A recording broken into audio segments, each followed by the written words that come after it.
എല്ലാവർക്കും എൻ്റെ സ്നേഹവന്ദനം. ഈ ആഴ്ചയിൽ നടക്കുന്ന IPC ജനറൽ ഇലക്ഷനോടുള്ള ബന്ധത്തിൽ നടക്കുന്ന ചർച്ചകളിൽ ആഭരണം ഒരു വിഷയമായി വന്നിരിക്കുന്നതുകൊണ്ട് കഴിഞ്ഞ അനേക വർഷങ്ങളായിട്ട് അതിനെക്കുറിച്ച് ചിന്തിക്കുകയും പഠിക്കുകയും ചെയ്തിട്ടുള്ള ഒരു പെന്തക്കോസ്തുകാരൻ എന്നുള്ള നിലയിൽ ഞാൻ മനസ്സിലാക്കിയിട്ടുള്ളതായ കാര്യങ്ങൾ ഇവിടെ നിങ്ങളുമായിട്ട് പങ്കുവയ്ക്കുവാൻ എനിക്ക് താല്പര്യമുണ്ട്. ഇന്നേക്ക് 42 വർഷം മുമ്പ് അമേരിക്കയിലേക്ക് കടന്നു വരുവാൻ തക്കവണ്ണം ഭാഗ്യം ലഭിച്ച ഒരു മലയാളി യുവാവാണ് ഞാൻ. വളരെ ചെറുപ്രായത്തിലെ ഭാരതത്തിൽ ഒരു പാവപ്പെട്ട കുടുംബത്തിൽ ജനിച്ചു വളർന്നെങ്കിലും ഇവിടേക്ക് കടന്നു വരുവാൻ ദൈവം വഴിയൊരുക്കി. അതിൽ ഞാൻ ദൈവത്തെ സ്തുതിക്കുന്നു. എന്നാൽ കേരളത്തിൽ റാന്നിക്ക് അടുത്ത് ഉള്ള ഒരു ഗ്രാമീണ IPC സഭയിൽ ജനിച്ചു വളർന്ന ഞാൻ, ആ ചിന്താഗതികളോടുകൂടെ ഈ രാജ്യത്തേക്ക് കടന്നു വന്ന ഞാൻ, ഇവിടെ വന്നപ്പോൾ ആദ്യമായിട്ട് ജോലി ചെയ്യുവാൻ തക്കവണ്ണം അവസരം ലഭിച്ചത് യഹൂദന്മാരുടെ ഒരു സ്ഥാപനത്തിലാണ്. ആ യഹൂദന്മാരുടെ സ്ഥാപനത്തിൽ ചെന്നപ്പോൾ ധാരാളം പ്രായമുള്ളവർ തൊട്ട് ചെറുപ്പക്കാർ വരെയുള്ള യഹൂദന്മാരായ പുരുഷന്മാരെയും സ്ത്രീകളെയും കാണുവാൻ തക്കവണ്ണം സാധിച്ചപ്പോൾ ഞാൻ നോക്കിയപ്പോൾ അവരുടെ എല്ലാവരുടെയും ദേഹത്ത് ആഭരണമുണ്ട്. അത് എന്നെ വളരെ പ്രയാസപ്പെടുത്തിയൊരു വിഷയമായിട്ട് മാറി. കാരണം ഭാരതത്തിൽ വെച്ച് ഇസ്രായേൽ മക്കൾ അന്നു മുതൽ ആഭരണം ധരിച്ചില്ല എന്നുള്ള ആ വാക്ക് ആഭരണധാരണത്തിനെതിരായിട്ട് ശക്തമായിട്ട് ഉപയോഗിക്കുന്നത് കേട്ട്, പുറപ്പാട് പുസ്തകത്തിലെ ആ വാക്യം കേട്ട് വളർന്നു വന്ന എനിക്ക് ഇവിടെ വന്ന് പെന്തക്കോസ്തുകാർ ആഭരണം ധരിക്കുന്നത് കണ്ടപ്പോൾ വലിയ പ്രയാസമായി. അതുകൊണ്ട് ചില ദിവസങ്ങൾ ഞാൻ മൗനമായിട്ടിട്ട് ഒരു ദിവസം ഞാൻ ധൈര്യം സംഭരിച്ച് ഒരാടരികെ ചെന്ന് ചോദിച്ചു, നിങ്ങൾ എന്തുകൊണ്ടാണ് ആഭരണം ധരിക്കുന്നത്, എന്തുകൊണ്ടായിക്കൂടാ എന്നുള്ളതായിരുന്നു എടുത്ത വായിലെ അയാൾ ചോദിച്ച ചോദ്യം. ഞാൻ വീണ്ടും അവരോട് ആ വിഷയത്തെക്കുറിച്ച് സംസാരിച്ചുകൊണ്ടിരുന്നപ്പോൾ പുരുഷന്മാരോട് മാത്രമല്ല സ്ത്രീകളോടും ചെന്ന് ചോദിച്ചു. അപ്പോൾ അവരെന്നോട് എന്തുകൊണ്ടാണ് നീ നിങ്ങളോട് വന്നിങ്ങനെ ചോദിക്കുന്നത്? അപ്പം ഞാൻ അവരോട് പറഞ്ഞു, പുറപ്പാട് പുസ്തകത്തിൽ ഇങ്ങനൊരു വാക്യമുണ്ടല്ലോ, ഇസ്രായേൽ മക്കള് ആഭരണങ്ങൾ ഊരി കാളക്കുട്ടിയെ ഉണ്ടാക്കി അഹരോൻ അതിനെ കൊണ്ട് രക്ഷാപർവ്വതത്തിൽ നിന്നിറങ്ങി വന്നപ്പോൾ മോശ ആ കാളക്കുട്ടിയെ പൊടിച്ച് വെള്ളമാക്കി അത് എല്ലാവരെയും കുടിപ്പിച്ച കാര്യം അന്നു മുതൽ ഇസ്രായേൽ മക്കൾ ആഭരണം ധരിച്ചില്ലെന്ന് നിങ്ങളുടെ പുസ്തകത്തിലും പറയുന്നുണ്ടല്ലോ, തോറായിലുണ്ടല്ലോ കാര്യം. അപ്പോൾ അവരെന്നോട് ഞങ്ങൾ ആരും ഇങ്ങനെ കേട്ടിട്ടില്ല, ഞങ്ങളുടെ റബിമാരും ഞങ്ങളോട് അങ്ങനെ പറഞ്ഞിട്ടില്ല. അതുകൊണ്ട് ഞങ്ങളുടെ റബി വരുമ്പോൾ ശനിയാഴ്ച ദിവസം റബിയോട് ചോദിക്കാൻ പറഞ്ഞു. അപ്പോൾ ശനിയാഴ്ച ദിവസം റബി വരാൻ വേണ്ടി ഞാൻ കാത്തിരുന്നു. ശനിയാഴ്ച റബി വന്നപ്പോൾ ഞാൻ റബിയോട് ചെന്ന് ഇതേ ചോദ്യം തന്നെ ചോദിച്ചുടനെ ആ റബി എനിക്ക് അല്പസമയം ചിന്തിച്ച ശേഷം ഒരു മറുപടി പറഞ്ഞു. അദ്ദേഹം പറഞ്ഞ മറുപടി ഇതാണ്: ഈ കാലത്ത് ഞങ്ങളങ്ങനെ പഠിപ്പിക്കുന്നില്ല, തോറായിൽ അങ്ങനെ ഉണ്ടെന്നുള്ളത് ശരിയാണ്, എന്നാൽ ഞങ്ങൾ ഇക്കാലത്ത് പഠിപ്പിക്കുന്നില്ല. കാരണം ഇന്ന് ഞങ്ങൾ മനസ്സിലാക്കുന്നു, മോശ ഇസ്രായേൽ മക്കളോട് അവരുടെ ആഭരണങ്ങളെല്ലാം ഉപേക്ഷിക്കാൻ തക്കവണ്ണം ദൈവസന്നിധിയിൽ അനുതാപത്തിൻ്റെ അടയാളമായിട്ട് ഉപേക്ഷിക്കാൻ തക്കവണ്ണം ആവശ്യപ്പെട്ടതിൻ്റെ കാരണം മിസ്രൈമിൽ നിന്ന് അവർ കടന്നു വന്നതാണ്. മിസ്രൈമിൽ കൊടുത്ത ആഭരണങ്ങളാണ് അവർക്കുണ്ടായിരുന്നത്. ഇസ്രായേൽ മക്കൾ മിസ്രൈമിൽ അടിമകളായിരുന്നല്ലോ. അവർ പോരുമ്പോൾ ദൈവം കൊടുത്ത വ്യവസ്ഥ പ്രകാരം അവരുടെ അയൽവക്കക്കാരോട് അവർ ആഭരണങ്ങൾ ചോദിക്കുകയും അവരോട് മനസ്സലിവ് തോന്നി അവർ കൊടുത്ത ആഭരണങ്ങളാണ് ഇവരുടെ എല്ലാം ദേഹത്തുണ്ടായിരുന്നത്. മിസ്രൈമ്യർ പ്രാചീന കാലത്ത് ആഭരണങ്ങൾ ഉണ്ടാക്കുമ്പോൾ ഒന്നുകിൽ അതിനെ പാമ്പിന്റെ രൂപത്തിൽ ഉണ്ടാക്കുക, കഴുത്തിടുന്ന മാലയാണെങ്കിൽ പാമ്പിന്റെ രൂപത്തിൽ ഒരറ്റം തലയായിട്ടും മറ്റേ അറ്റം വാലായിട്ടും തനിക്കത്തരിയിൽ പാമ്പിന്റെ രൂപത്തിലാണ് ആഭരണം ഉണ്ടാക്കിയിരുന്നത്. മോതിരങ്ങൾ ഉണ്ടാക്കുമ്പോൾ പോലും അവയിൽ എന്തെങ്കിലും അവർ ദൈവങ്ങളായിട്ട് കരുതിയിരുന്ന രൂപങ്ങളെ കൊത്തിവയ്ക്കുമായിരുന്നു. അപ്പോൾ ആ അർത്ഥത്തിൽ ആഭരണം വിഗ്രഹാരാധനയുടെ ഭാഗമായിരുന്നു. അതുകൊണ്ടാണ് മോശ അതെല്ലാം ഊരി വെക്കുവാൻ തക്കവണ്ണം അന്ന് ഇസ്രായേൽ മക്കളോട് ആവശ്യപ്പെട്ടത്. അത് അപ്പോൾ അദ്ദേഹം എന്നോട് ചോദിച്ചൊരു ചോദ്യം, അന്ന് മുതൽ ഇസ്രായേൽ മക്കൾ ആഭരണം ധരിച്ചില്ല എന്ന് അതിൻ്റെ താഴെ പറഞ്ഞേക്കുന്ന വാക്യം അവിടെ മരുഭൂമി യാത്രാകാലത്തേക്ക് മാത്രമായിരുന്നു. എന്നാൽ അവർ ഒരിക്കൽ പോലും പിന്നീട് ആഭരണം ധരിച്ചില്ലെങ്കിൽ ദാവീദിന്റെ കാലത്തെ ശലോമോന്റെ ദേവാലയം പണിയുവാൻ തക്കവണ്ണം നിങ്ങൾ എല്ലാവരും സ്വർണവും വെള്ളിയും കൊണ്ടുവരുവാൻ പറഞ്ഞപ്പോൾ കുന്നുകണക്കിന് സ്വർണവും വെള്ളിയും കൊണ്ടുവരുവാൻ അവർക്ക് എവിടെ നിന്ന് ലഭിച്ചു എന്നുള്ളതാണ് അദ്ദേഹം ചോദിച്ച ചോദ്യം. ആ ചോദ്യത്തിൻ്റെ എനിക്ക് വളരെ ചിന്തിക്കേണ്ടതായിട്ട് വന്നു. അന്ന് എനിക്ക് 21-22 വയസ്സേ ഉള്ളൂ. ഞാനത് വീട്ടിൽ പോയി വളരെ ചിന്തിച്ചു. ആ മനുഷ്യൻ പറഞ്ഞ കാര്യങ്ങളെക്കുറിച്ച് വളരെ ചിന്തിച്ചു കഴിഞ്ഞപ്പോൾ ആ മനുഷ്യൻ പറയുന്ന കാര്യങ്ങളെല്ലാം തന്നെ സത്യമാണ് എന്ന് എനിക്ക് മനസ്സിലായി. അതുകൊണ്ട് അന്ന് മുതൽ തന്നെ ഈ ആഭരണധാരണത്തോടുള്ള ബന്ധത്തിൽ എൻ്റെ ചിന്തകൾക്ക് മാറ്റം വന്നിരുന്നു. എന്നാൽ പെന്തക്കോസ്തുകാരനായ ഞാൻ അതിനെക്കുറിച്ച് പരസ്യമായിട്ട് വാദിക്കാൻ പോവുകയോ ആരോടെങ്കിലും വാദപ്രതിവാദത്തിൽ ഏർപ്പെടുകയോ ഒന്നും ചെയ്തിട്ടില്ലായിരുന്നു. ചില നാളുകൾക്ക് ശേഷം ദൈവം എന്നെ സുവിശേഷ വേലയ്ക്ക് വേണ്ടി വിളിച്ച് ഞാൻ സുവിശേഷ വേലയിൽ മുമ്പോട്ട് വരുന്ന സമയത്ത് ദൈവം ആദ്യമായിട്ട് ഇവിടെ യുവജനങ്ങളുടെ ഇടയിലാണ് ഞാൻ പ്രവർത്തിക്കാൻ തുടങ്ങിയത്.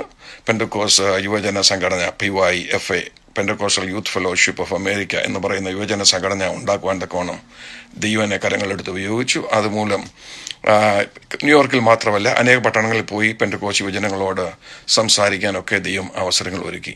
ആ സമയത്തൊന്നും ഞാനിതൊരു വാദപ്രതിവാദ വിഷയമാക്കി മാറ്റാൻ തക്കവണ്ണം ശ്രമിച്ചിട്ടില്ല, ആരോടും വാദിക്കാൻ പോയിട്ടുമില്ല. എങ്കിലും എൻ്റെ ഹൃദയത്തിൽ എനിക്കറിയാമായിരുന്നു നമ്മൾ പറയുന്ന വാദഗതികൾ പൂർണ്ണമായിട്ടും ശരിയല്ലല്ലോ എന്ന്. അത് കഴിഞ്ഞ് ഞാൻ സുവിശേഷ വേലയിലേക്ക് വന്നു. IPCയിലെ ഒരു പാസ്റ്ററായിട്ട് 89 ഞാൻ ഓർഡെയിൻ ചെയ്യപ്പെട്ടു. അത് കഴിഞ്ഞ് ഒരു IPC ചർച്ച് ഇവിടെ ന്യൂയോർക്കിൽ ഞാൻ ആരംഭിച്ചപ്പോഴും ഈ ഒരു വിഷയം ഞങ്ങൾ ഒരു വാദപ്രതിവാദ വിഷയമായിട്ട് എടുത്തിട്ടില്ല. എന്നാൽ ആദ്യം മുതൽ തന്നെ ആഭരണം ധരിച്ച ആരെങ്കിലും തിരുവത്താഴത്തിൽ പങ്കെടുത്താൽ അതൊന്നും ഒരു വിലക്കണ്ട എന്നുള്ള ഒരു നിലപാട് ഞാൻ എൻ്റെ സഭയുള്ളവരോട് പറഞ്ഞിരുന്നു.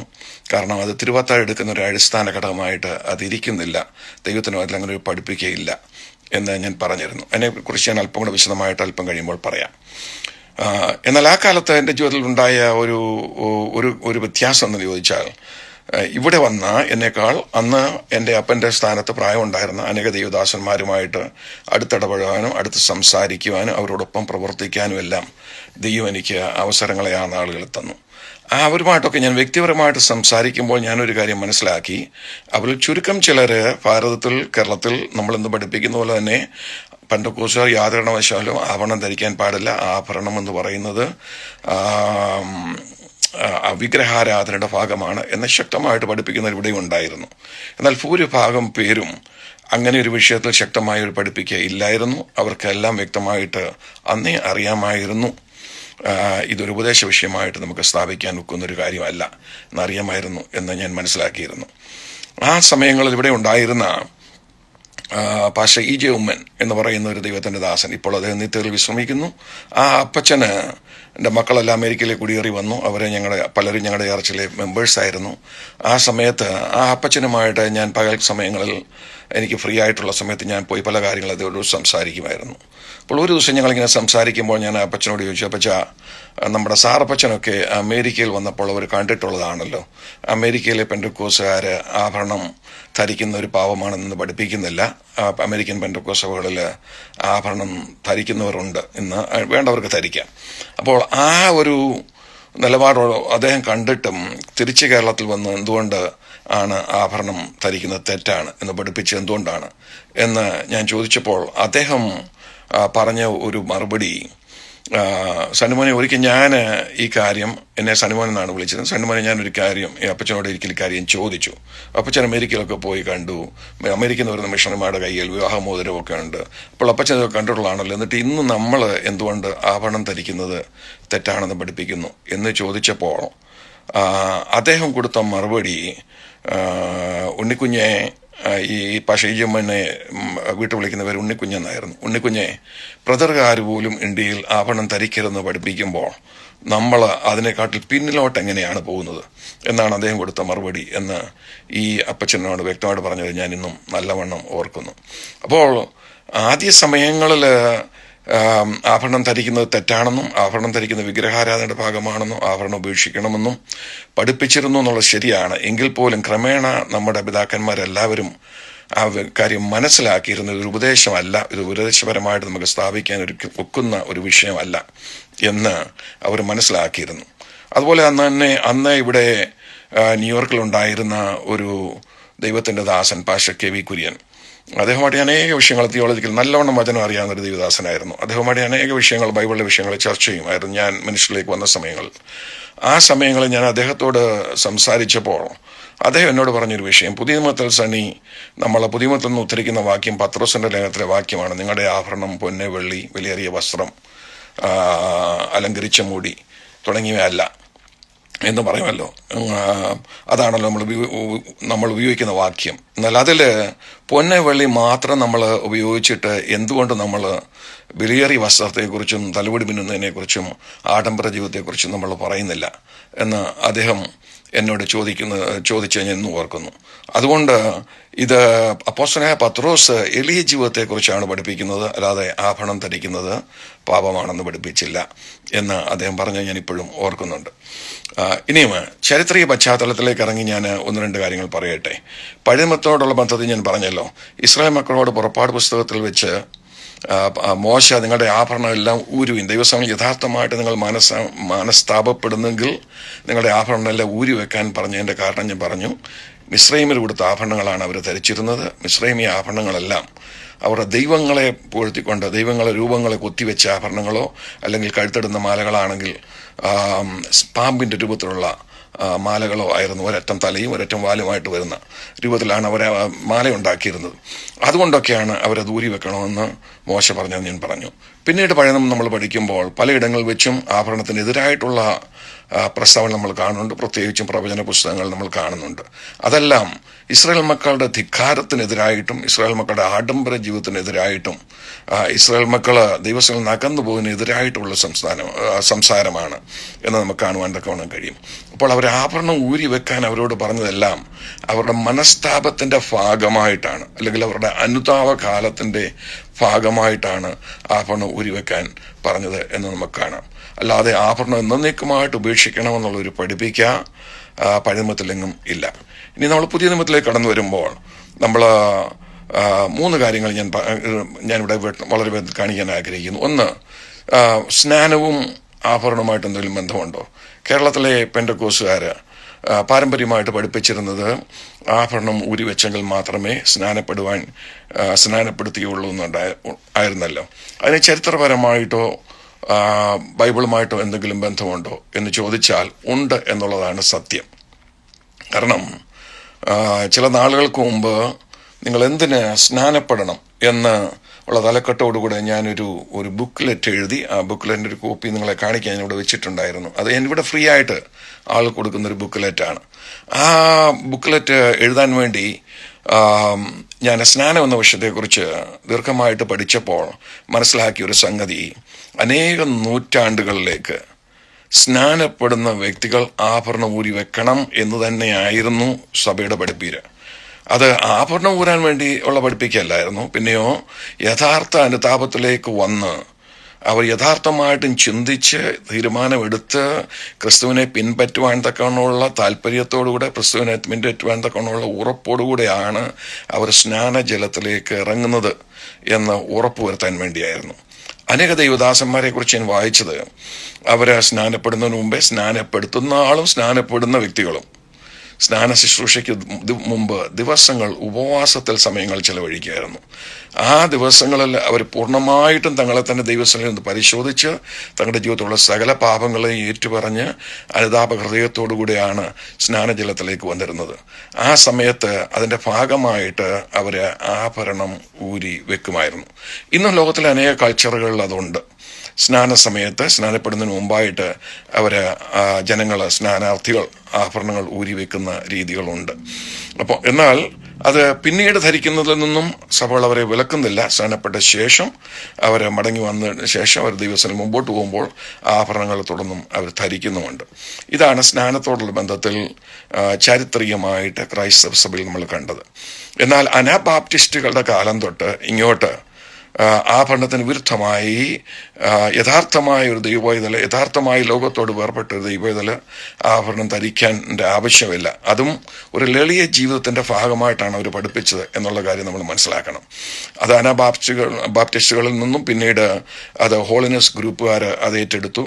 ഹോളിനെസ് ഗ്രൂപ്പുകാരുടെ കാലത്താണ് ഈ ആഭരണ വർജനം ഒരു വലിയ വിഷയമായിട്ട് വന്നത്. അതിനെക്കുറിച്ച് ഞാൻ തൊട്ട് പിന്നാലെ പറയാം. അപ്പോൾ ഇപ്പോൾ ഹോളിനസ് ഗ്രൂപ്പിൽ നിന്നാണ് അമേരിക്കയിലെ പെന്തക്കോസ് പ്രസ്ഥാനം ഉടലെടുത്തത്. കേരളത്തിലാണെങ്കിൽ ബ്രദർ ആൻഡ് ബാക്ക്ഗ്രൗണ്ടിൽ നിന്നാണ് പെന്തക്കോസ് പ്രസ്ഥാനം ഉടലെടുത്തത്.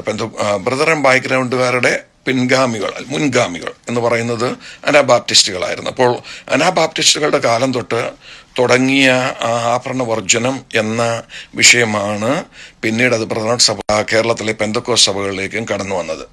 അതുപോലെ തന്നെ പാശ്ചാത്യ ലോകത്ത് നമ്മൾ നോക്കിയാൽ അനാബാപ്റ്റിസ്റ്റുകളിൽ നിന്നും ആണ് ഹോളിനെസ് മൂവ്മെൻറ്റുകളുടെ മുൻഗാമിയായിട്ട് അവർ തീർന്നു. അപ്പോൾ ഹോളിനെസ് മൂവ്മെൻറ്റിൽ നിന്നാണ് പെന്തക്കോസ് മൂവ്മെൻറ്റ് പാശ്ചാത്യ ലോകത്തുണ്ടായത്. അപ്പോൾ ആ അനാബാപ്റ്റിസ്റ്റ് തുടങ്ങി പഠിപ്പിക്കുക ഹോളിനെസ് മൂവ്മെൻറ്റ് വഴി പെന്തക്കോസിലേക്ക് കടന്നു വന്നു എന്ന് നമുക്ക് വേണമെങ്കിൽ പറയാം. അപ്പോൾ പെന്തക്കോസിൻ്റെ ആരംഭകാല ആളുകൾ ആരും തന്നെ ആഭരണം ധരിച്ചിരുന്നില്ല എന്നുള്ളതാണ് സത്യം. അവര് അങ്ങനെ പഠിപ്പിക്കുകയും ചെയ്തു. അത് യോഗത്തിൽ നിന്നുള്ള വേർപാടിൻ്റെ ഒരു ഭാഗമായിട്ട് അവര് അത് പഠിപ്പിക്കുകയും അത് പ്രൊമോട്ട് ചെയ്യുകയും ചെയ്തുകൊണ്ടിരുന്നു. എന്നാൽ പിന്നീട് അവർ മനസ്സിലാക്കി, ദൈവവചനം വ്യക്തമായിട്ട് പഠിച്ചപ്പോൾ അവർ മനസ്സിലാക്കി ഇതൊരു ഉപദേശ വിഷയമല്ല, ഇതൊരു ലൈഫ് സ്റ്റൈൽ ഇഷ്യൂ ആണ്. This is not a doctrinal issue, this is a life style issue. അപ്പോൾ ഡോക്ട്രിനൽ ഇഷ്യൂ എല്ലാവരും ഫോളോ ചെയ്യണം എന്ന് നമുക്ക് നിർബന്ധമായിട്ട് പഠിപ്പിക്കണം. എന്നാൽ ലൈഫ് സ്റ്റൈൽ ഇഷ്യൂ പൂർണ്ണമായിട്ടും പിന്തുടർന്ന് ആരെയും അടിച്ചേൽപ്പിക്കാൻ നമുക്ക് അവകാശമില്ല എന്ന് മനസ്സിലാക്കിയത് കൊണ്ടാണ് പാശ്ചാത്യ ലോകത്ത് പെന്തക്കോസ്തുകാർ അവരുടെ നിലപാടിൽ വ്യത്യാസം വരുത്തിയത്. അതുകൊണ്ട് ഇന്ന് ആഭരണം ധരിക്കാൻ എന്നുള്ളവർക്ക് ഇന്ന് ആഭരണം ധരിക്കാം. എന്നാൽ ഞാനൊരു കാര്യം കൂടെ പറയട്ടെ. ഈ പെന്തക്കോസ് മിഷണറിമാരും ഇന്ത്യയിൽ വന്ന്, കേരളത്തിൽ വന്ന് നമ്മുടെ ദൈവമക്കളെ ആഭരണം ധരിക്കരുതെന്ന് പഠിപ്പിച്ചു. അതും പെന്തക്കോസ്ത് പ്രസ്ഥാനത്തിൻ്റെ ആരംഭ സമയങ്ങളിൽ ആഭരണത്തിന് വിരുദ്ധമായിട്ട് സംസാരിച്ചതിൻ്റെ ഒരു പ്രധാന കാരണമായിട്ട് മാറി. എന്നാൽ കേരളത്തിൽ നിന്ന് ബൈബിൾ കോളേജിൽ പഠിക്കാനും മറ്റുമായിട്ട് ഈ മിഷണറിമാരുടെ നാട്ടിലേക്ക് വന്നപ്പോഴേക്കും ഇവിടുത്തെ പെന്തക്കോസ്തുകാർ അവരുടെ നിലപാടുകൾ മാറ്റിയിരുന്നു എന്നുള്ളതാണ് സത്യം. എന്നാൽ കേരളത്തിലെ പഠിപ്പിക്കലുകളിൽ തന്നെ നമ്മുടെ മലയാളികളായ ആളുകൾ തുടർന്നു പോന്നു, ഇന്നും അത് തുടർന്നു പോരുന്നു. അപ്പോൾ ആഭരണവും സ്നാനവും തമ്മിലുള്ള ബന്ധം ഇതാണ്. ഇനിയും രണ്ടാമത് പെന്തക്കോസ്തുകാരുടെ ഇടയ്ക്കുള്ള ഒരു രീതിയാണ് ആഭരണം ധരിച്ചവർക്ക് തിരുവത്താഴം കൊടുക്കുകയില്ല. ഇന്നും പലപ്പോഴും ആളുകൾ ചോദിക്കുന്ന ഒരു ചോദ്യമാണ്, നിങ്ങളുടെ സഭയിൽ ആഭരണം ധരിച്ചവർക്ക് തിരുവത്താഴം കൊടുക്കുമോ? എവിടെ നിന്ന് ആ ചിന്താഗതി കടന്നു വന്നു എന്നുള്ളതിനെക്കുറിച്ച് ഞാൻ പഠിച്ചപ്പോൾ ഞാൻ മനസ്സിലാക്കിയത് ആ ചിന്താഗതി കടന്നു വന്നത് ഹോളിനെസ് മൂവ്മെന്റിൽ നിന്നാണ്. വാസ്തവത്തിൽ ആഭരണം ധരിച്ചവർക്ക് തിരുവത്താഴം കൊടുക്കരുത് എന്ന് ആദ്യമായിട്ട് പഠിപ്പിച്ച വ്യക്തി ജോൺ വെസ്ലിയാണ്. ജോൺ വെസ്ലി ആയിരുന്നല്ലോ ഹോളിനെസ് മൂവ്മെന്റിലെ ഏറ്റവും ശക്തനായ ഭർത്താവ്. പിന്നീട് അദ്ദേഹം മെതോഡിസ്റ്റ് സഭയുടെ സ്ഥാപകനായിട്ട് മാറി. ജോൺ വെസ്ലിയുടെ കുടിവരകളിൽ വലിയ ഉണർവ് അമേരിക്കയിലും ഇംഗ്ലണ്ടിലും ഒക്കെ ഉണ്ടായി. ആ സമയത്ത് ജോൺ വെസ്ലി ആഭരണധാരണത്തിന് വിരുദ്ധമായി വളരെ ശക്തമായിട്ട് സംസാരിച്ച വ്യക്തിയാണ്. വ്യക്തമായി സംസാരിച്ചെന്ന് മാത്രമല്ല, ആഭരണം ധരിച്ചവർക്ക് തിരുവത്താഴം കൊടുക്കാൻ പാടില്ല എന്ന ആദ്യമായൊരു നിയമം ഉണ്ടാക്കിയത് ജോൺ വെസ്ലിയാണ്. ഞാൻ വായിച്ചത് അതിനെക്കുറിച്ച് എന്തെന്ന് ചോദിച്ചാൽ, തിരുവത്താഴം നടത്തുന്ന ഞായറാഴ്ചകളിൽ വരുന്നവരെ നോക്കാൻ വേണ്ടി വാതിക്കൽ ജോൺ വെസ്ലി വോളണ്ടിയർമാരെ നിർത്തിയിരുന്നു. അതിൽ ആഭരണം ധരിച്ചവരെ ഒരു സൈഡിലേക്കും ആഭരണം ധരിച്ചവരെ വേറൊരു സൈഡിലേക്കും വിട്ടിട്ട് ആഭരണം ധരിക്കാത്തവരിയ്ക്കുന്ന സൈഡിൽ മാത്രമേ താൻ തിരുവത്താഴം കൊടുക്കുകയുള്ളായിരുന്നു. അത്ര ശക്തമായിട്ട് അതിനെതിരായിട്ട് സംസാരിച്ച വ്യക്തിയാണ്. എന്നാൽ അന്ന് ജോൺ വെസ്ലിക്ക് വിശ്വാസ സ്നാനം എന്ന ദർശനം ലഭിച്ചിട്ടില്ല എന്ന് നമ്മൾ മനസ്സിലാക്കണം. എന്നാൽ പിന്നെ ജോൺ വെസ്ലിയുടെ ഗ്രൂപ്പിൽ ഈ ഹോളിനെസ് എന്നുള്ള പഠിപ്പിക്കുക ഒരു എക്സ്ട്രീമായിട്ട് മാറിയിട്ട് ഇതിൽ ആരാണ് ഹോളി, ആരാണ് അൺഹോളി, ആരാണ് വിശുദ്ധൻ, ആരാണ് വിശുദ്ധനല്ലാത്ത വ്യക്തി എന്നുള്ളതിനെക്കുറിച്ച് ആ ഗ്രൂപ്പിൽ തന്നെ വാദപ്രതിവാദങ്ങളുണ്ടായി, പല സ്പ്ലിൻഡർ ഉണ്ടായി, പല ഗ്രൂപ്പുകളുണ്ടായി ആയിട്ട് മാറി. ഇവൻച്വലി അത് മെത്തഡിസ്റ്റ് ചർച്ചായിട്ട് മാറി. ഇന്ന് അവരങ്ങനെ ഒരു വിഷയം പോലും പഠിപ്പിക്കുന്ന പോലും ഇല്ല, അങ്ങനെ വിഷയത്തെ തൊടുക പോലും ഇല്ല. ഇതാണ് തിരുവത്താഴവും ആഭരണധാരണവും തമ്മിലുള്ള ബന്ധം. മൂന്നാമതായിട്ട് ലൈഫ് സ്റ്റൈലും ആഭരണധാരണവും തമ്മിലുള്ള ബന്ധം ഞാൻ പറയാം. വാസ്തവത്തിൽ അവിടെയാണ് ആഭരണധാരണത്തിന് വിരുദ്ധമായിട്ട് നമുക്ക് എന്തെങ്കിലും പറയാൻ ഒക്കുമെങ്കിൽ പറയാൻ കിടക്കുന്നത്. കാരണം പ്രത്യേകിച്ചും ഭാരതീയരെ സംബന്ധിച്ചോളം സ്വർണ്ണത്തോട് വലിയ ഭ്രമമാണ്. ഈ ദിവസങ്ങളിലൊക്കെ നമ്മൾ പലയിടത്തും കേട്ടതുപോലെ വലിയ ഭ്രമമാണ്. ലോകത്തിലെ ഏറ്റവും കൂടുതൽ സ്വർണം വാരി കൂട്ടി വെച്ചേക്കുന്നത് ഇന്ത്യയിലാണ്. ഇന്ത്യക്കാര് സ്വർണം ആഭരണമായിട്ട് മാത്രമല്ല, പക്ഷെങ്കിൽ അതൊരു ഇൻവെസ്റ്റ്മെന്റ് ആയിട്ടുകൂടെയാണ് കാണുന്നുള്ള സത്യമാണ്. അമേരിക്കയിൽ തന്നെയുള്ള എൻ്റെ പല മലയാളി സുഹൃത്തുക്കളോട് ഞാൻ സംസാരിക്കുമ്പോൾ അവരെന്നോട് പറയാറുണ്ട്, സമയം കിട്ടുമ്പോൾ ഞങ്ങൾ ഓരോ പവൻ വീതം ഇങ്ങനെ വാങ്ങിച്ചു വെക്കും, അത് പെങ്കൊച്ചുങ്ങളുടെ കല്യാണ സമയത്തൊക്കെ വേണ്ടിയുള്ള ഒരു ഇൻവെസ്റ്റ്മെന്റ് ആണ് എന്ന് പറയാറുണ്ട്. എന്നാലും പ്രത്യേകിച്ച് നമ്മുടെ കല്യാണ സമയങ്ങളിലൊക്കെ നമ്മൾ നോക്കിയാൽ മുട്ടറ്റം വരെയും വളയിട്ടുകൊണ്ട് നടക്കുന്നവർ ഇന്ത്യക്കാർ മാത്രമേ ഉള്ളൂ. കഴുത്തിൽ മൂന്നും നാലും സ്വർണ്ണമാലകൾ അണിയുന്നവർ മലയാളികൾ മാത്രമേ ഉള്ളൂ. മറ്റ് രാജ്യത്തുള്ളവരൊക്കെ ആഭരണം ധരിക്കുമെന്ന് പറഞ്ഞാലും ചെറിയ നൂല് പോലെയുള്ള ഒരു ആഭരണം വല്ലതും ധരിക്കുകയോ, അല്ലെങ്കിൽ പേളുകൊണ്ട് മുത്തുകൊണ്ടുള്ള ഒരു മാല ധരിക്കുകയോ, അല്ലെങ്കിൽ മുത്തുകൊണ്ടുള്ള ഒരു കമ്മലിടുകയോ പറ്റി ചെയ്യാറുള്ളൂ. എന്നാൽ ഈ സ്വർണ്ണഭ്രമം നമ്മുടെ നാട്ടുകാർക്ക് മാത്രമേ ഉള്ളൂ. അത് ആഡംബര ജീവിതത്തിൻ്റെ ഒരു ഭാഗമാണ്. അപ്പോൾ ഞാൻ ഇപ്പോഴും ഓർക്കുന്നു, ഇന്നും ജീവനോടിരിക്കുന്ന IPCയിലെ തന്നെ ഒരു മുതിർന്ന ദൈവത്തിൻ്റെ ദാസനോട് ഒരിക്കൽ ഞാൻ ഇതേ വിഷയത്തെക്കുറിച്ച് ചർച്ച ചെയ്യുമ്പോൾ അദ്ദേഹം എന്നോട് പറഞ്ഞത്, സണ്ണി, നമ്മൾ പെന്തക്കോസുകാരെ ഇന്ന് ആഭരണം ഇട്ടുകൊള്ളൂ എന്ന് അനുവദിച്ചാൽ അവർ ഇത്രയും നാള് ആഭരണം ഇടാതിരുന്നതിൻ്റെ കേട് തീർത്ത് എല്ലാ ദിവസവും മുട്ടറ്റം വരെ വളയിട്ടുകൊണ്ട് നടക്കും. ഏറ്റവും കൂടുതൽ ആഭരണധാരങ്ങൾ പെന്തക്കോസുകാരായിരിക്കും. അതുകൊണ്ട് നമ്മുടെ ആ സ്റ്റാൻഡിൽ നമുക്ക് വ്യത്യാസം വരുത്താൻ ഒക്കത്തില്ല എന്ന് ആണ് അദ്ദേഹം എന്നോട് പറഞ്ഞത്. അത് ഞാൻ ഓർക്കുന്നു, അതിനോട് ഞാൻ സമ്മതിക്കുന്നു. കാരണം ദൈവത്തിൻ്റെ വചനം വ്യക്തമായിട്ട് നമ്മളെ പഠിപ്പിക്കുന്നത് നമ്മളൊരു എളിയ ജീവിതം നയിക്കണം എന്നുള്ളതാണ്. ആ എളിയ ജീവിതത്തിൻ്റെ ഭാഗമായിട്ട് നമ്മൾ ആഭരണധാരണം വേണ്ട, അത് ആഭരണം ഒരു ആഡംബരമാണ്, ആ ആഡംബരം എനിക്ക് വേണ്ട എന്ന് ആരെങ്കിലും തീരുമാനിക്കുന്നെങ്കിൽ അത് 100% നല്ല കാര്യമാണ്. എന്നാൽ അങ്ങനെ തീരുമാനിക്കുന്നവർ മറ്റ് കാര്യങ്ങളിലും അതേ ലളിത ജീവിതം കാണിക്കണം. അടുത്ത സമയത്ത് ഒരു ദൈവദാസനോട് പറഞ്ഞ ഒരു വിഷയം, അതിവിടെ ഏതോ ഒരു ഫോറത്തിൽ ആരോ അത് പറഞ്ഞു എന്നാണ് ഞാൻ വിശ്വസിക്കുന്നത്. അതെന്തെന്ന് ചോദിച്ചാൽ, കോട്ടയത്ത് ഉള്ള ഒരു IPC സഭയിൽ വടക്കേ ഇന്ത്യയിൽ നിന്നും മടങ്ങി വന്ന് കോട്ടയത്ത് താമസമാക്കിയ ഒരു കുടുംബത്തിലെ പെൺകുട്ടി സ്വർണം കൊണ്ടുള്ള കമ്മലിട്ടു എന്ന് പറഞ്ഞ് വലിയ വിഷയമായി. ആ കുട്ടിക്ക് തിരുവത്താഴം കൊടുക്കാനൊക്കത്തില്ല, അത് സഭയിൽ വലിയ വിഷയമായി. മാറിയ ഉടനെ ആ പിതാവ് വളരെ ബുദ്ധിപൂർവ്വം ആ വിഷയം കൈകാര്യം ചെയ്തിട്ട് പറഞ്ഞു, നിങ്ങൾ വിഷമിക്കേണ്ട, ഞാനത് കൈകാര്യം ചെയ്തുകൊള്ളാം എന്ന് പറഞ്ഞിട്ട് അദ്ദേഹം പോയി ഒരു തട്ടാൻ്റെ അരികിൽ ചെന്ന് ആ കമ്മൽ ഊരി കൊടുത്ത് ആ കമ്മലിൻ്റെ സ്വർണം ഉപയോഗിച്ച് വേണമെങ്കിൽ അതിൻ്റെ കൂടെ അല്പം കൂടെ ആഡ് ചെയ്തിട്ട് അദ്ദേഹം ആ കമ്മലിൻ്റെ സ്വർണം ഒരു വാച്ചിൻ്റെ ചെയിനാക്കി മാറ്റി അതേ ചെയിനായിട്ട് ധരിച്ചുകൊണ്ട് ആ പെൺകുട്ടി പിറ്റേ ആഴ്ച മുതൽ അതേ സഭയിൽ വന്നപ്പോൾ തിരുവത്താഴം കൊടുക്കാൻ ആർക്കും ഒരു പ്രയാസമില്ലായിരുന്നു. അപ്പൊ നോക്കണം, ലളിത ജീവിതമല്ല വിഷയമായിട്ട് അവിടെ തീർന്നത്. അപ്പോഴേക്കും അതൊരു ലീഗലിസ്റ്റിക് പോയിന്റ് ആയിട്ട് മാറി. ബാക്കിയുള്ളിടത്തെല്ലാം ആഡംബരമാകാം, വീടുകൾക്ക് ആഡംബരമാകാം, വസ്ത്രധാരണത്തിൽ ആഡംബരമാകാം, കാറുകളിൽ ആഡംബരമാകാം, വാച്ചിൽ ആഡംബരമാകാം.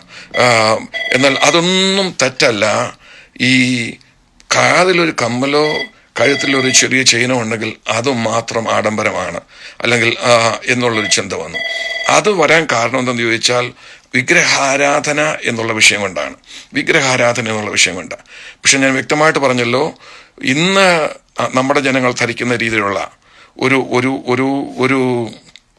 പ്ലെയിൻ ആയിട്ടുള്ള ഒരു വെഡിങ് റിങ്ങിനെ നിങ്ങളൊക്കെ അറിയാം, ഇറ്റ്സ് എ പ്ലെയിൻ റിങ്. അപ്പോൾ പ്ലെയിൻ ആയിട്ടുള്ള ഒരു റിങ് വിഗ്രഹാരാധന എന്ന് പറയാൻ ബൈബിളിൽ യാതൊരു സൂചനയുമില്ല. കഴുത്തിലിടുന്ന ചെറിയൊരു ചെയിന് വിഗ്രഹാരാധനയാണെന്ന് പറവാൻ, അതിൻ്റെ അറ്റത്തൊരു ഹാർട്ടിൻ്റെ ഷേപ്പിൽ ഒരു പെണ്ണിൻ്റെ തൂക്കിയിട്ടാൽ അത് വിഗ്രഹാരാധനയാണെന്ന് പറവാൻ ബൈബിളിൽ യാതൊരു സൂചനയുമില്ല. എന്നാൽ ഒരു റിലീജിയസ് സിമ്പലുകൾ അതിലിടുമ്പോൾ അതെടുത്ത് മുത്തം കൊടുക്കുമ്പോൾ അതിനെ വിഗ്രഹാരാധനയാകഭാഗമായിട്ട് മാറ്റുമ്പോൾ ചെയ്യുമ്പോൾ അത് വിഗ്രഹാരാധനയുടെ ഭാഗമായിട്ട് മാറി എന്ന് വേണമെങ്കിൽ നമുക്ക് പറയാം.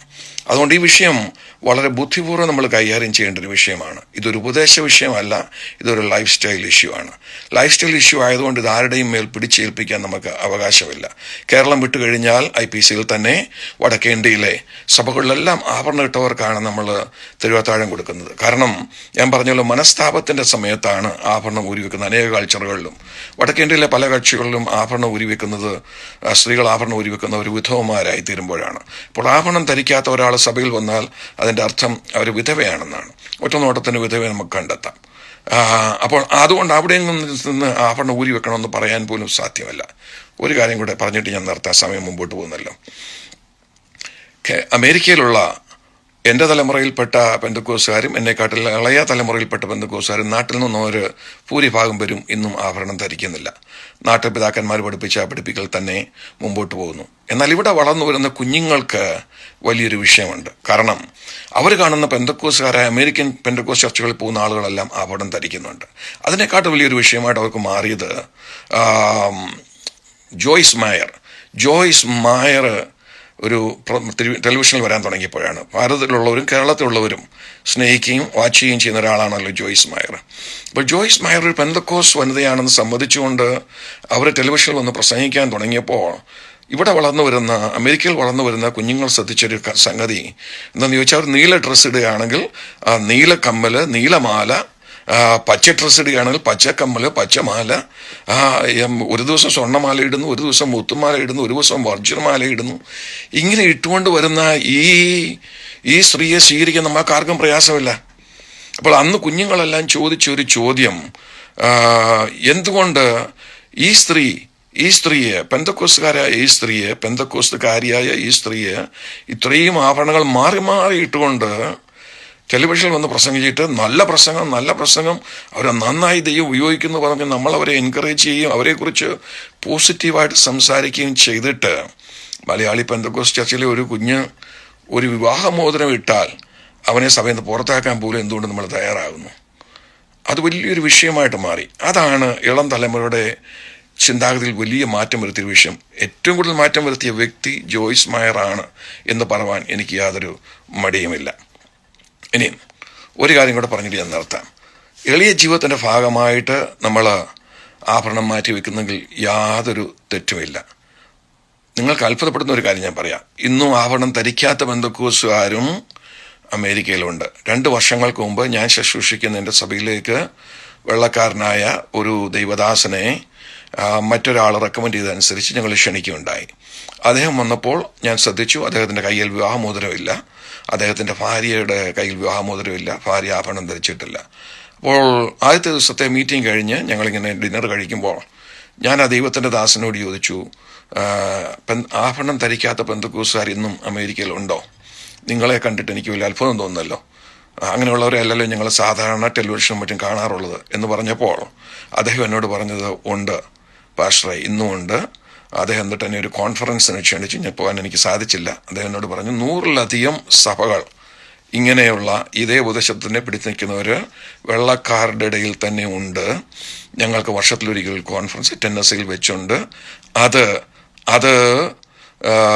പാസ്റ്റർ വരുന്നെങ്കിൽ വാ, ഞാൻ റെക്കമെൻഡ് ചെയ്യാം, പാസ്റ്ററുടെ കാര്യം ഞാൻ ടേക്ക് കെയർ ചെയ്യാം എന്നെല്ലാം പറഞ്ഞെങ്കിൽ എനിക്കിതുവരെ പോകാൻ സാധിച്ചില്ല. പോകണമെന്ന് എനിക്ക് ആഗ്രഹമുണ്ട്, അടുത്ത വർഷം പോകണമെന്ന് എനിക്ക് ആഗ്രഹമുണ്ട്. അപ്പോൾ ഞാൻ പറഞ്ഞത്, അങ്ങനെ ജീവിക്കുന്നവരിന്നുമുണ്ട്. പക്ഷേങ്കിൽ അതൊരു ലൈഫ് സ്റ്റൈൽ ഇഷ്യൂ ആണെന്ന് നമ്മൾ സ്വീകരിക്കണം. നമ്മൾ ആരെയും പിടിച്ചേൽപ്പിക്കാൻ പോകല്ല. ആരെങ്കിലും ആഭരണം ധരിക്കുന്നെങ്കിൽ അത് അവർ 2ാം ക്ലാസ് പെന്തക്കോസ്തുകാരാണെന്ന് ചിന്തിക്കല്ല, 2ാം ക്ലാസ് ദൈവമക്കളാണെന്ന് ചിന്തിക്കല്ല. ഇനി അൾട്ടിമേറ്റായിട്ട് എനിക്ക് പറയാനുള്ളൊരു പോയിന്റോടെ ഞാൻ പറയാം. പെന്തക്കോസ്തുകാർ, ഞാനൊരു പെന്തക്കോസ്തിലെ പാസ്റ്ററാണെന്ന് ഉള്ള തികഞ്ഞ ബോധത്തോടുകൂടെ തന്നെ ഞാൻ പറയുന്നു, പെന്തക്കോസ്തുകാർക്ക് അടിസ്ഥാനപരമായ ഒരു തെറ്റുപറ്റി. അതെന്താണെന്നറിയാമോ? ദൈവം പെന്തക്കോസ്ത് അനുഭവത്തെ 20-ാം നൂറ്റാണ്ട് ലോകത്തിലേക്ക് അയച്ചത് വേറെ ഒരു ഡിനോമിനേഷൻ കൂടെ സൃഷ്ടിക്കാൻ വേണ്ടിയല്ല. ഒന്നല്ല, ഇന്ന് 100 ആയിരക്കണക്കിന് പെന്തക്കോസ്റ്റൽ ഡിനോമിനേഷനുകൾ ലോകത്തിലുണ്ടല്ലോ. അപ്പോൾ കുറെ കൂടെ ഡിനോമിനേഷനുകളെ ലോകത്തിൽ സൃഷ്ടിക്കാൻ വേണ്ടി അല്ല ദൈവം പെന്തക്കോസ് അനുഭവത്തെ ലോകത്തിലേക്ക് അയച്ചത്. സഭയുടെ നവോത്ഥാനത്തിന് വേണ്ടിയാണ്. ദൈവത്തിൻ്റെ പിതൃഹൃദയത്തെ, ഫാദേഴ്സ് ഹാർട്ടിനെ മനസ്സിലാക്കാത്തവരാണ് അതിനെ വേറൊരു ഡിനോമിനേഷനാക്കി മാറ്റി. ഡിനോമിനേഷൻ ഉണ്ടായ പശ്ചാത്തലമൊക്കെ എനിക്കറിയാം. അടിച്ച് പുറത്താക്കപ്പെട്ടപ്പോൾ വേറെ നിർവാഹമില്ലാഞ്ഞതുകൊണ്ട് അവരൊന്നിച്ചു നിന്നു അങ്ങനെയാണ് അത് ഡിനോമിനേഷൻ. പക്ഷേ ഇന്ന് പറ്റിയേക്കുന്ന പരാജയം, ഏകദേശം 100 വർഷത്തിന് ശേഷം പെന്തക്കോസ് ലോകത്തിൽ വന്ന് 100-ലധികം പിന്മഴയുടെ അനുഭവം ഉണ്ടായി 100 വർഷത്തിലായും കഴിഞ്ഞപ്പോൾ ഇന്ന് നമ്മൾ പെന്തക്കോസിനെ ഒരു ഡിനോമിനേഷണൽ അസറ്റാക്കി മാറ്റി. ദൈവത്തിൻ്റെ ഹൃദയത്തിൽ പെന്തക്കോസ് എന്ന് പറയുന്ന ഒരു ഡിനോമിനേഷണൽ അസറ്റ് അല്ല. ലോകവ്യാപകമായി കിടക്കുന്ന സകല ക്രൈസ്തവരും തൻ്റെ പുത്രനായ ക്രിസ്തുവിലേക്ക് മടങ്ങി വരണമെന്നുള്ളതാണ് ദൈവത്തിൻ്റെ പ്രതിഹൃദയത്തിലെ ആഗ്രഹം. കത്തോലിക്കർ മുതൽ പെന്തക്കോസ്തുകാർ വരെയുള്ള സകല ക്രൈസ്തവരും തൻ്റെ പുത്രനായ ക്രിസ്തുവിലേക്ക് മടങ്ങി വരണം എന്നുള്ളതാണ് ദൈവത്തിൻ്റെ തിരുഹൃദയത്തിലെ ആഗ്രഹം.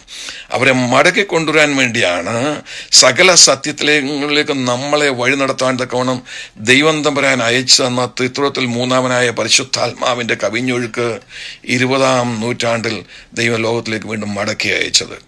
ഇന്നത്തെ യാഥാർത്ഥ്യം എന്താണെന്നറിയാമോ? അന്യഭാഷയിൽ ദൈവത്തെ ആരാധിക്കുന്ന കോടാനുകോടി ദൈവമക്കൾ ലോകത്തിലുണ്ട്.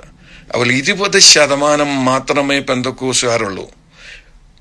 വിൻസ്റ്റൺ സൈനൻ എന്ന് പറയുന്ന ഇന്ന് ജീവിച്ചിരിക്കുന്ന ഏറ്റവും പ്രസിദ്ധനായ പെന്തക്കോസ് ചരിത്രകാരൻ നടത്തിയ പഠനമനുസരിച്ച് അന്യഭാഷ സംസാരിക്കുന്നവരിൽ 20% പേര് മാത്രമേ പെന്തക്കോസുകാരായിട്ടുള്ളൂ. ബാക്കി 80% പേരും പെന്തക്കോസിന് പുറത്താണ്. കത്തോലിക്കരുടെ ഇടയിൽ കരിസ്മാറ്റിക് ഉണ്ട്, യാക്കോബക്കാരുടെ ഇടയിൽ കരിസ്മാറ്റിക്, ഓർത്തഡോക്സുകാരുടെ ഇടയിൽ കരിസ്മാറ്റിക് ഉണ്ട്, മർത്തോമാക്കാരുടെ ഇടയിൽ കരിസ്മാറ്റിക് ഗ്രൂപ്പുകളുണ്ട്. ലോകഭാഗമായിട്ട് എല്ലാ ഡിനോമിനേഷനിലും കരിസ്മാറ്റിക് ഗ്രൂപ്പുകളുണ്ട്. ലോകത്തനേക രാജ്യങ്ങളിൽ പോകാൻ ഭാഗ്യം ലഭിച്ചൊരു വ്യക്തി എന്നുള്ള നിലയിൽ എല്ലാ ഭൂഖണ്ഡങ്ങളിലും പോയി പ്രസംഗിക്കാൻ ഭാഗ്യം ലഭിച്ച ദൈവകൃപയാൽ ലഭിച്ചൊരു ഭാഗ്യം എന്നുള്ള നിലയിൽ ഞാൻ പറയട്ടെ, ദൈവം തമ്പുരാൻ ഡിനോമിനേഷനുകൾ ബാരിയറുകളെ ബ്രേക്ക് ചെയ്ത് ഡിനോമിനേഷൻ മതിലുകളെ ചവിട്ടി തകർത്ത് തൻ്റെ പരിശുദ്ധാത്മാവിനെ ആഗ്രഹിക്കുന്ന ഏവർക്കും കൊടുക്കാമെന്ന് പറഞ്ഞ കർത്താവ്. ഒരു പിതാവ് തന്നോട് നല്ല കാര്യങ്ങളെ ചോദിക്കുന്ന മക്കൾക്ക് നല്ല ദാനങ്ങളെ കൊടുക്കുന്ന പോലെ എൻ്റെ പിതാവിനോട് പരിശുദ്ധാത്മാവിനെ ചോദിക്കുന്ന ആർക്കും കൊടുക്കാമെന്ന് പറഞ്ഞ കർത്താവ് ഡിനോമിനേഷണൽ ബാരിയറുകളെ ബഹുമാനിക്കാതെ പെന്തക്കോസെന്നോ ബ്രദറെന്നോ ബാപ്റ്റിസ്റ്റെന്നോ യാക്കോബായെന്നോ മർത്തോമായെന്നോ ഉള്ള മതിലുകളെ ഒന്നും വകവെക്കാതെ ആ മതിലുകളെ ഇടിച്ച് തകർത്തിട്ട് പരിശുദ്ധാത്മാഭിഷേകം ആഗ്രഹിക്കുന്ന എല്ലാവർക്കും ഇന്നത് കൊടുത്തുകൊണ്ടിരിക്കുകയാണ്. അന്യഭാഷകൾ സംസാരിക്കുന്നതിൽ 80% പേരും പെന്തക്കോസുകാരല്ല. ഈ യാഥാർത്ഥ്യം ഈ പെന്തക്കോസുകാർ മനസ്സിലാക്കണം. ഇത് യാഥാർത്ഥ്യമാണ്, ഇത് നമ്മൾ മനസ്സിലാക്കണം. കാരണം എന്തെന്ന് ചോദിച്ചാൽ ദൈവത്തിൻ്റെ പ്രതിഹൃദയത്തിലെ ആഗ്രഹം സകല ക്രൈസ്തവരും തൻ്റെ മകനായ ക്രിസ്തുവിലേക്ക് മടങ്ങി വരണമെന്നാണ്. കാരണം അവൻ തിരിച്ചു വരാൻ കാലമായി. അവന് വേണ്ടി ഒരുങ്ങിയിരിക്കുന്നവരെ ചേർക്കാനാണ് വരുന്നത്. ഏതെങ്കിലും ഒരു ഡിനോമിനേഷനിൽ പെറ്റവരെ ചേർക്കാനല്ല അവൻ വരുന്നത്. അവന് വേണ്ടി കാത്തിരുന്ന വചനപ്രകാരം ജീവിക്കുന്ന ആളുകളെ ചേർക്കാനാണ് അവൻ മടങ്ങി വരുന്നത്. അതുകൊണ്ട് ഇന്നും ദൈവം പരിശുദ്ധാത്മാവിനെ നൽകാൻ ദൈവത്തിന് മനസ്സാണ്, യാചിക്കുന്ന ആർക്കും നൽകാൻ മനസ്സാണ്. ഇതുവരെ നിങ്ങൾക്ക് അനുഭവം ഉണ്ടായിട്ടില്ലെങ്കിൽ ആ അനുഭവത്തിലേക്ക് നിങ്ങൾ കടന്നു വരട്ടെ. അതുകൊണ്ട് നാം പഠിപ്പിച്ചു വന്ന പഠിപ്പിക്കലുടെ ചരിത്രപരമായ യാഥാർത്ഥ്യം മനസ്സിലാക്കി, ദൈവപ്രകാരമുള്ള യാഥാർത്ഥ്യങ്ങൾ മനസ്സിലാക്കി അവയെ സ്വീകരിച്ച് വചനത്തിന് മുൻതൂക്കം കൊടുക്കുന്നതിന് മുൻതൂക്കം കൊടുത്തുകൊണ്ട് മുമ്പോട്ട് പോകാൻ ദൈവം നമ്മളെ എല്ലാവരെയും സഹായിക്കട്ടെ എന്ന് പറഞ്ഞുകൊണ്ട് ഞാൻ എൻ്റെ വാക്കുകൾ ഉപസംഹരിക്കുന്നു. എന്നെ ശ്രദ്ധിച്ച എല്ലാവർക്കും വളരെ നന്ദി. ദൈവം നിങ്ങളെല്ലാവരെയും അനുഗ്രഹിക്കട്ടെ.